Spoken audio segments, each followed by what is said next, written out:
banks should be more lenient towards genuine house buyers who wants to get a housing loan, said Datuk Sri Chow Chee Hyong. The Housing and Local Government Minister said some banks were too scared to approve the loans as they were afraid borrowers would not be able to make repayments.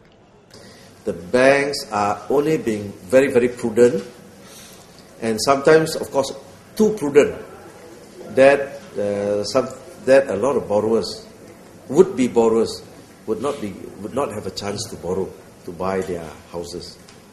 He said this after launching the Malaysia Property Exposition MAPEX on Friday. Our Bank Negara is our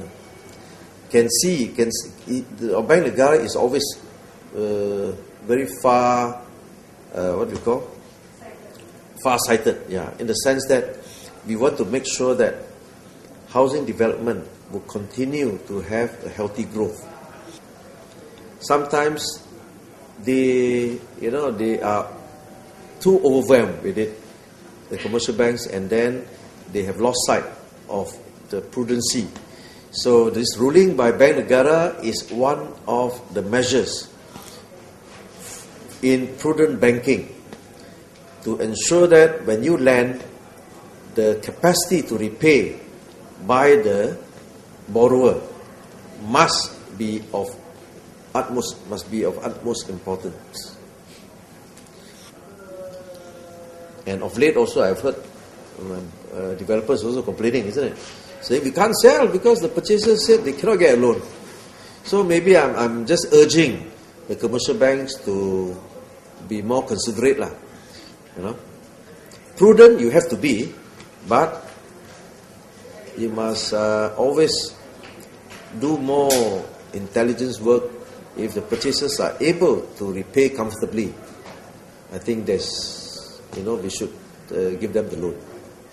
On another issue, Chaw says he also noticed several property advertisements placed by developers in newspapers which were not approved by the National Housing Department. Because as far as we are concerned, if they have complied with all the requirements, they have obtained the ubasyarat of the land, they are doing the subdivision, they've got the local majlis approval, and they bring everything to us. If everything is in order, we do give them the permit. Normally, the law says 50,000, but we are always very considerate about the plight of our developers. Chaw said MAPEX 2012 gave potential home buyers the opportunity to get educated about property choices as well as make comparisons from the various offers available. He also urged the Real Estate and Housing Developers Association Malaysia, REDA, to follow the government's lead in building more houses at cheaper prices. MAPEX 2012 will run until Sunday at the Mid Valley Mega Mall Exhibition Centre.